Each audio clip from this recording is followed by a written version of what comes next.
Clemson University. I don't see where you are. Oh, there you are.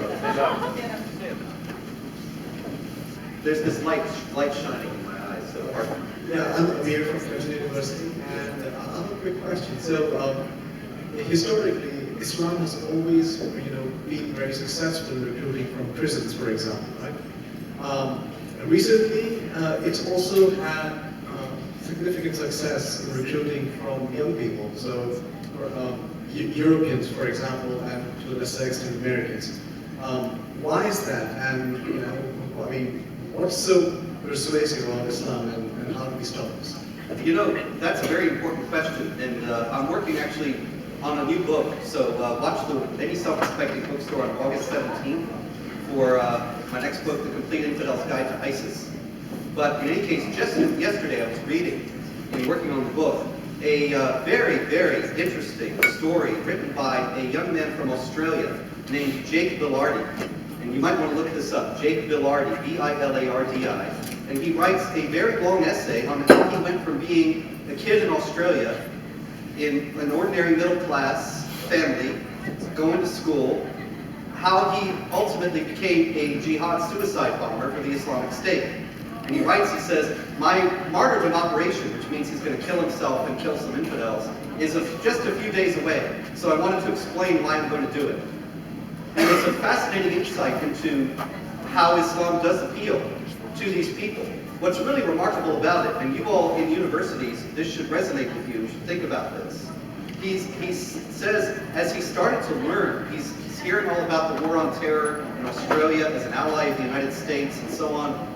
But then he starts to learn in college, in high school too, all about how America is racist, colonialist, imperialist, slaveholding, violent, genocide of the Native Americans, etc., etc., etc. And he realized, well, America is no good. America doesn't stand for anything good.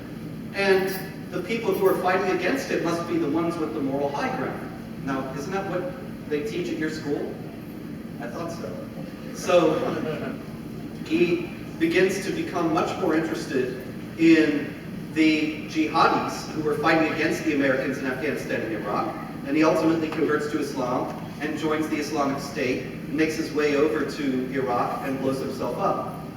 And the thing is that he's sort of a poster boy for everything I've been saying today, because I'm saying we have to recover our values and our cultural confidence. But right now, our lack of values and our lack of cultural confidence is what makes young people in the West think those people believe in something, those people stand for something, those people aren't racist, imperialist, colonialist slaveholders or their children and heirs.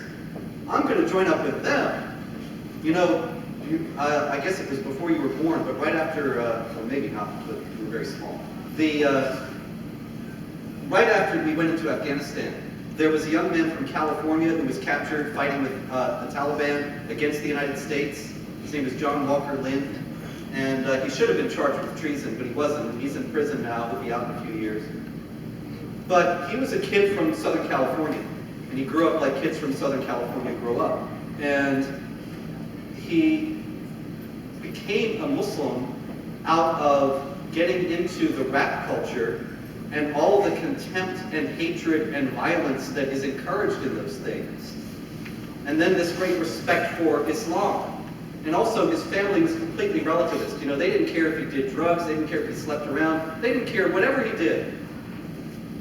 Islam cared and stood for something and had some values.